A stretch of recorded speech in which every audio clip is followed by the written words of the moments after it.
किया था कि ये मसला बड़ा अहम है, नेशनल इम्पोर्टेंस का है, जो ऑल पार्टी मीटिंग होने जा रही है कि इसमें सब पार्टीज को बुलाया जाए। तो अभी जब मैं आपसे बात कर रहा था तो होम मिनिस्टर ऑफिस से होम मिनिस्टर मेरे से बात किए और बोले कहाँ हैं आप। तो मैं सर हैदराबाद में हो। तो बोले देर होगी मगर आप आइए। तो अभी अगर टिकट मिलेगा इंशाल्लाह मैं बोला हूँ। अस्सलाम वालेकुम सामीन, 26 शव्वालुल मुकर्रम की तारीख शुरू हो चुकी है। 24 अप्रैल है। ख़बर का उन्वान है पहलगाम हमले को लेकर कुल जमाती मीटिंग।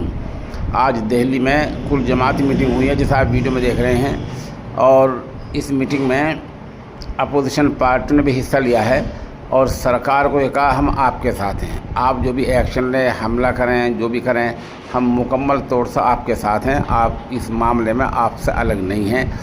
अपोजिशन रहनुमा राहुल गांधी, कांग्रेस पार्टी के मल्लिकार्जुन खड़गे और दूसरे रहनुमाओं ने साफ कह दिया कि हम आपके साथ हैं, आप जो भी एक्शन लें। ये एक बड़ी बात होती है। इसका मतलब ये है कि पहलगाम हमले के मामले में एक्शन लेने में पूरा मुल्क एक साथ है। ताहम इस दरमियान में अपोजिशन पार्टी ने सवाल उठाया कि जब हमला हो रहा था उस वक्त हमारी फ़ौज कहाँ थी, खुफिया एजेंसियाँ कहाँ थी, सब CID IB ये सब कहाँ थे। ये सवाल उठाए हैं और मरकज़ी सरकार ने माना कि चूक हुई है। इस दौरान मजलिस इत्तेहादुल मुस्लिमीन के सदर जनाब असदुद्दीन ओवैसी ने ये सवाल उठाया कि जो पानी के बंटवारे का मसला है, सिंधु मुआदा है, अगर आप पानी रोक देते हैं, जो पानी बचेगा आप उसको कहाँ रखेंगे, कहाँ ज़ख़ीरा करेंगे, कहाँ जमा करेंगे।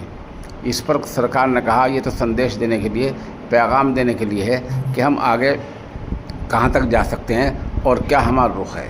बहरहाल पहलगाम हमले के बाद ये अच्छी बात है कि तमाम तंजीमों की, तमाम सियासी जमातों की मीटिंग हुई है और तमाम जमातों ने कहा कि हम इस मामले में एक्शन लेने के लिए सरकार के साथ हैं। आज मीटिंग ऑल पार्टी के साथ हुई, जो राजनाथ सिंह जी ने प्रिसाइड किया, अमित शाह जी भी वहाँ थे।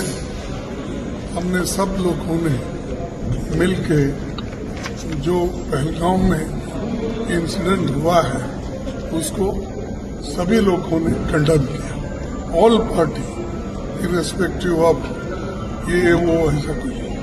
और दूसरी चीज हमने ये कहा कि कश्मीर में शांति रखने के लिए वो अच्छा प्रयास करे और वहाँ पर शांति रखना जरूरी है। ये बात उनके सामने हमने रखा और उन्होंने ये कहा कि सभी एक्शन ले लें। राहुल जी कश्मीर जा रहे हैं। सिक्योरिटी लैब्स की बात जी यूनिफॉर्मली कंडेम किया है सबने और जो हुआ है, और पूरी सपोर्ट दिया ऑपोजिशन ने सरकार को, कोई भी एक्शन नहीं। आज राहुल जी ने कहा है कि कड़ा एक्शन लेंगे।